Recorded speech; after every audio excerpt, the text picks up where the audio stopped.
You hate Ataturk? Is it appropriate for you to talk to a woman whose head is uncovered?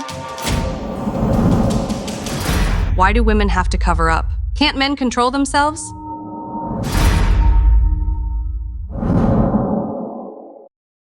In the new episode of Can't Ask, we are with Tolga Öztürk. Tolga is a Sharia supporter. Welcome, Tolga. Thank you. Can you tell us a little about yourself? I am Tolga Öztürk. I am 30 years old. As of November 4th, 2018, I am a candidate to be the best father in the world. I am married. We are going to have a baby. We're just ordinary Muslims trying to live and hold on to life in this world. Why Sharia? Sharia is actually a list of rules that Allah Almighty, whom we accept as our Creator, has created, which presents the rules that we must abide by on this earth as a whole. It is the constitution of Allah Almighty, just like here. There are rules here too. I cannot sit there, for example. I have to sit here and I have to answer your questions. So He created a universe for us. He has commanded that there are rules that all people who will live in this universe, from the day of its creation until the day of judgment, must follow. You yourself may want to be ruled by Sharia. Why do you want everyone else to be ruled by Sharia? First of all, we have no such demand.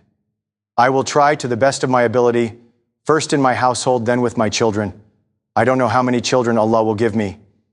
And then with the next generation after me, I will try to raise them with Islamic morals and rules. Other than that, we do not have such an oppressive attitude. Quite the opposite.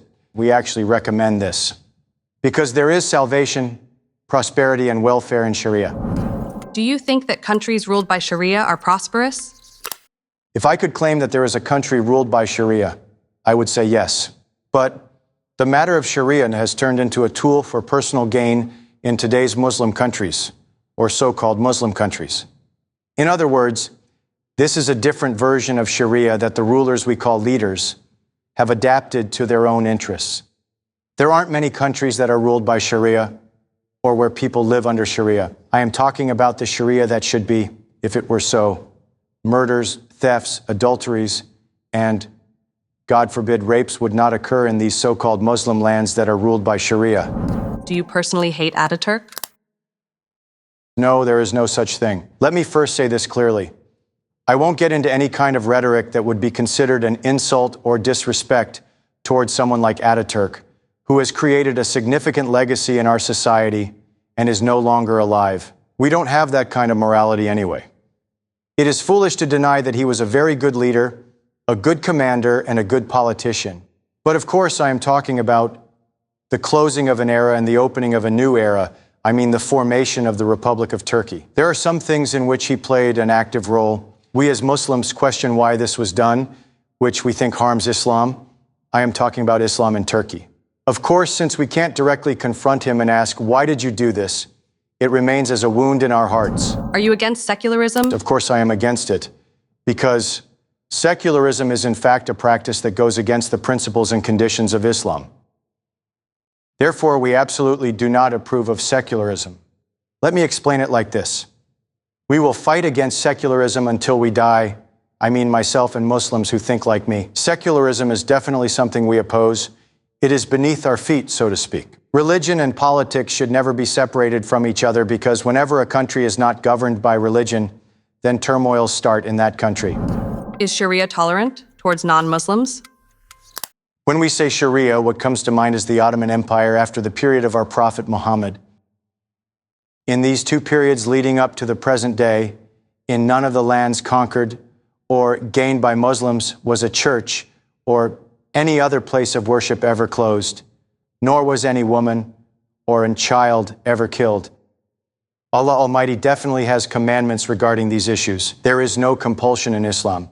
This lack of compulsion is actually about religious structures or non-Muslims. So you cannot make anyone a Muslim by force. Why don't you move to a country ruled by Sharia? Why should I leave this land? My ancestors defended this land with their blood, property, and lives. They sacrificed everything when necessary. I am their grandson. I inherited this land from them. So these are the questions of the mentality that thinks Sharia means hanging and beheading people. What if Sharia will add value to this country? What if we are challenging or opposing this possible value? Therefore, as I stated previously, I am someone who aims to ensure this first with my generation and then with the next generation after me.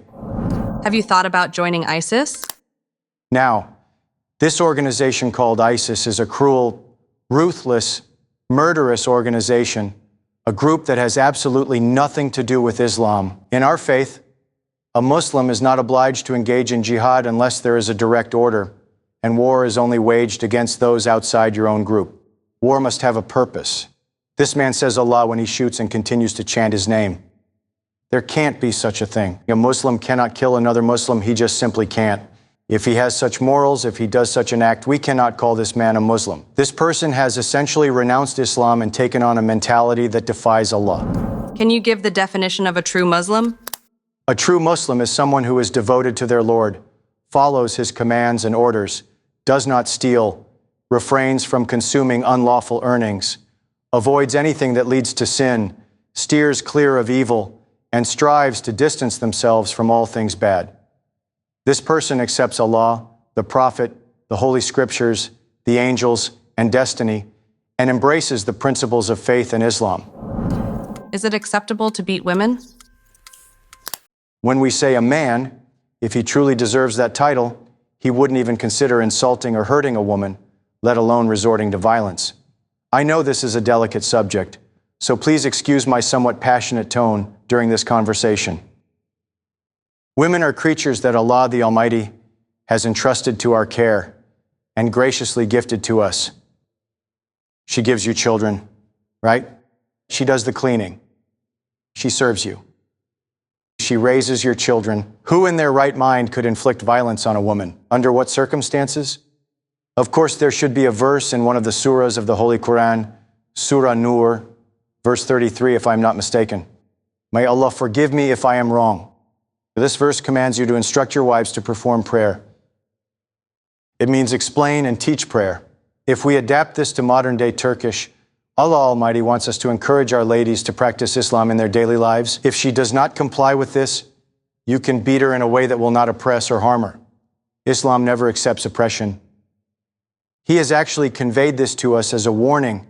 Now, let's just assume that there is Sharia in this country.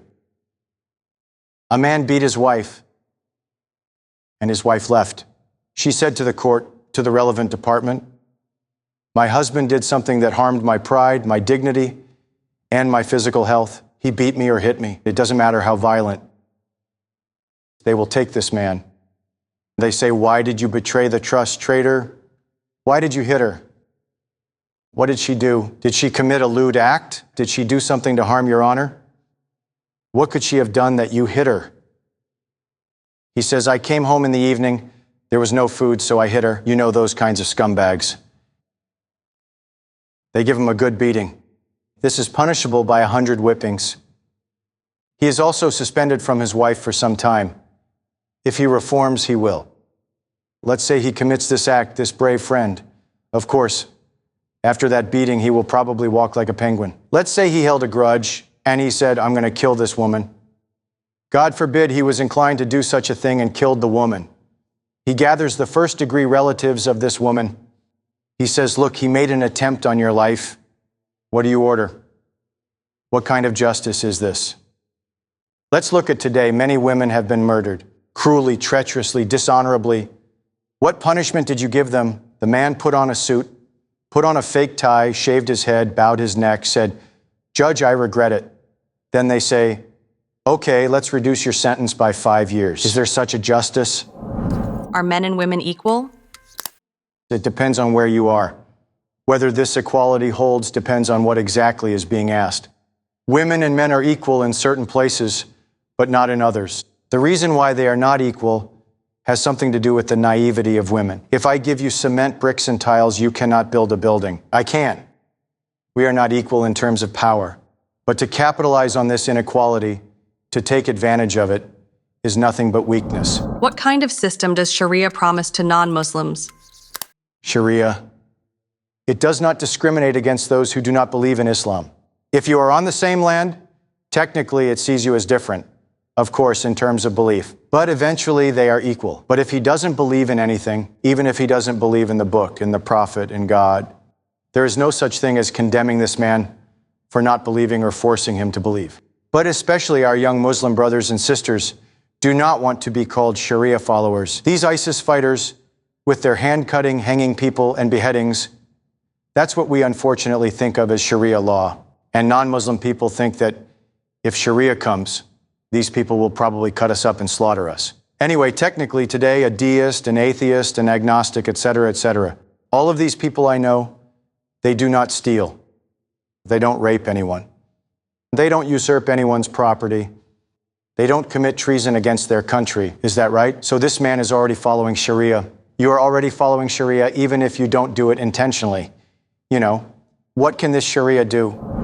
Why isn't the testimony of a man and a woman the same in Sharia? Women are emotional. She may not be able to make a clear decision about something she sees if she looks at it from an emotional point of view.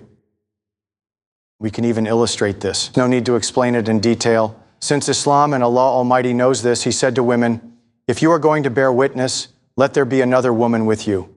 There should be two of you. If one of you is overcome with emotion, the other one can warn her. But men are pretty straightforward. If something is white, it is white. If it is black, it is black. I don't take any initiative myself. But women are naive. Maybe she saw something there that affected her. For example, she saw a crime, but the perpetrator was actually victimized. The woman says, look, this poor man is going to prison. We are the reason for his imprisonment. She could think like that. Men never make the wrong decision, right? The decisions we make, look, I am speaking frankly, maybe 90% of them are wrong. 90%. Is it appropriate to talk to a woman whose head is uncovered? Of course not. According to my belief, it is not logical for me to sit here and chat with you right now. It is not right. Islam does not approve of it, but we are not alone here now. The chances of me harming you here are very slim. And because I am here for a cause, even though what I am doing is wrong in my conscience, I say, God, I am here for a purpose. Why do women have to cover up? Can't men control themselves? That's a great question. Women have to cover up. Firstly, it is Allah's command. Secondly, why did He command this? This is the point of the question. Let me explain it like this. As we said, a woman has the potential to attract a man's attention with every part of her, from the top of her hair all the way down to the tips of her toes. Therefore, Allah Almighty knows this weakness of us men, so He says to the woman, look, some harm may come to you because of this. This harm is not only physical harm. The way I look at a woman with lust is also a harm. First of all, I harm myself, then I harm the other woman. Imagine if a man looks at you for a different purpose, it makes you uncomfortable. Therefore, Allah Almighty has ordered women to cover themselves up so that women do not experience this kind of situation. This is a woman's personal choice. She can either rebel and not cover, or she can cover up. She can say, oh Allah, I have faith, this is your command. If she follows it, she will be rewarded for it. Now let's talk about the men's side of this. There is this scumbag. He kicked a girl for wearing shorts. What did he do? Did he punish her? He's an idiot. What do you care what she's wearing? If you were a man, you wouldn't have looked. So do you know where I'm heading? We have our revered Ali, Imam Ali radiallahu. He has a very nice saying. He says that a woman, I'm speaking from an Islamic point of view, a woman's honor is her hijab. A man's hijab is his eyelid. Does your wife work? She worked when she was single. Well, that's a good question. Now I have met her. Somehow through some means. She was working. My wife is an insurance agent. She also studied it. She went to school. She said, look, I went to school. She is still continuing her education. Insurers have such ridiculously long procedures. They have trainings and stuff. I said, okay, if you have such a desire, you receive the proper education. But I said, let me look for a job for you. I've been working in sales and marketing for years. Our social circle and environment are pretty broad too. Thank God I prayed to Allah Almighty. I said, Allah, I don't want this woman whom I asked you to be my wife to work in a place where you don't consent. Of course, we did some research. Thank God my wife worked in an agency where there were only women. I drove her to work and I picked her up and took her home. Of course, that process wore us out a lot. But in the end, when Allah blessed us with our son, she couldn't work anymore. Are there only men at your workplace? Of course there are ladies too, but our departments are separate from each other. There is not much opportunity for us to see each other, so we were never in a position to harm each other. There was no such environment. Of course, God bless our managers. They must have thought of it too. Our departments are different. What would you do if your child became an atheist? Now, I don't know how many children God will give me, but no matter how many children I have, I will raise them with the beautiful morals of Islam. I will try to raise all of my children with the morals that Allah Almighty commands us as an obligation. Despite this, my child may wake up tomorrow and say, God forbid, Dad, I don't like what you are telling me. What you are telling me is not for me. I don't believe that Allah exists. If he makes such a claim, I will prove to him that Allah exists. And I will say to him, prove to me that he does not exist. He won't be able to prove. As a father, I will investigate thoroughly if there is a specific reason why he has turned against Islam again. I will do everything in my power to fight. Of course, his mother does the same. As parents, we will do everything we can to prevent this. Despite this, there is a period when this child reaches the point where he is at the age of 18 to 20. At that point, if he is still on this path, there is nothing we can do as a father or mother. We say that he's found his way. That's it. If you channel your child in the right way without psychological violence, he will not turn his back to Islam and become an atheist. What place do homosexuals have in Sharia? Now, you know that homosexuality is divided into different branches, but in the end, there is something like this. First of all, a person is not created gay. Let's clarify that first. It is a psychological illness. This has already been scientifically proven. Now, there is such a thing as being a hunsa. What does hunsa mean? A servant whom Allah sent into the world with both organs. Hunsa. Now, this is something else. That's true. It comes from birth. Now, if a person who has had a sex change operation and claims that he has been like this since birth, he has made his own decision. He has made his individual decision. Do we condemn it? No, we don't. Like I said, it's none of our business. That's something personal to them. But Allah didn't create him like that. It doesn't come from birth. A human being is either created male or female or a hunsa. But this is very rare. Even in the whole wide world, I won't specify a number, but it's definitely a very small amount. Therefore, this issue of homosexuality is a psychological disorder because there is no such creation. But it is also something that can be treated. It is the parent's responsibility. You will look at the child, and if he or she has such an effeminate, I'm talking about a man, effeminate behavior, you need to guide him or her accordingly. In other words, you need to treat him so that he doesn't lean in that direction. Now, I can ask them this question. I say, why do you take those birth control pills 5 at a time? If you were created like that, then you don't have breasts. Why are you trying to have them grow? Or why do you pluck your leg hair? Don't.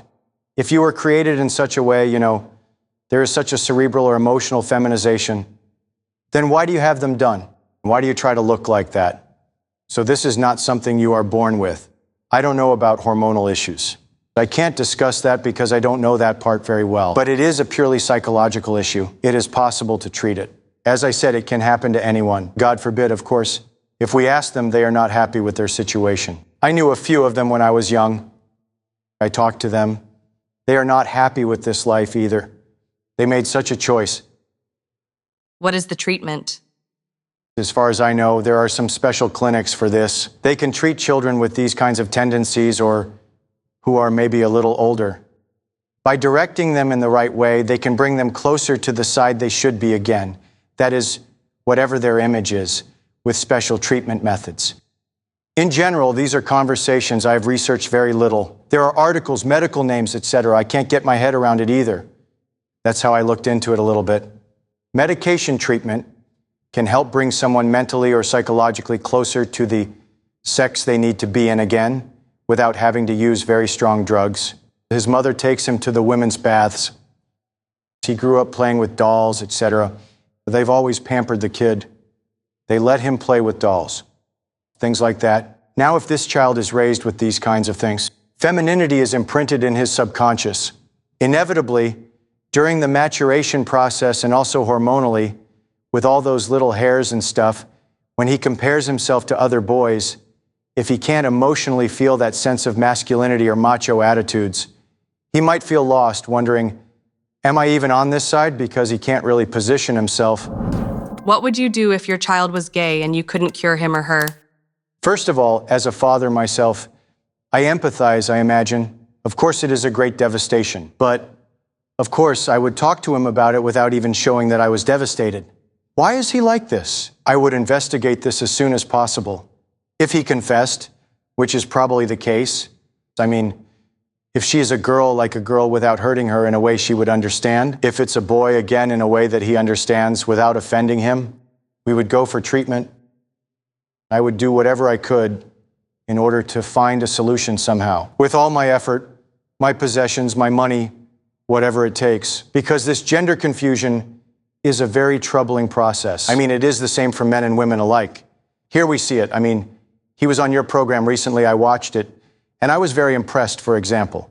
So you were a man and started leaning toward womanhood with such things like hair, wigs, surgeries, and operations. Naturally, it equals harassment, maybe rapes, God forbid. So it's a very difficult process. But in the end, of course, if I encountered such a thing, as I said, I would go for treatment as soon as possible. I would try to save the child. By the way, there are some things that I would like to add. Now we have come here. Thank you very much. You have given us an opportunity. I have tried to explain ourselves and Islam and Sharia as much as I can. Of course, there will be our teachers and scholars watching this video. Forgive me if I have given any wrong information. My suggestion is that they should research every information I have given with their own sources. But if there is a mistake, blame me, not Islam. I am at fault, but not Islam. Don't blame Islam, brother. What do you have against each other? Don't do it. This world is a garden for everyone. There are different sections in this garden. As children, we play in the section reserved for Islam. You play on this side, others play on that side. Don't attack my garden, I won't attack yours anyway. I am not allowed to do that. The second part of what I am going to say is this: forgive us. Maybe we have prolonged it, but Allah loves the beautiful. Let's try to be beautiful. Let us not insult those who believe and question why they believe in it. The believer should not humiliate the non-believer. Don't interfere, it's none of your business. If it's ridiculous, keep it inside, don't say it. Of course, I just told you now. I told you because you asked. I wouldn't ask anyone why they are an atheist because it's none of my business. It's their own decision. I hope I have been instrumental in correcting the misconceptions of my Muslim brothers and sisters about Sharia. Sharia is not about hanging and beheading people. I have been trying to explain that. May Allah Almighty be the helper of the Ummah of Muhammad. Thank you very much for this opportunity. May God keep you safe. She's really tough. It's really hard. Being the one sitting here is really hard.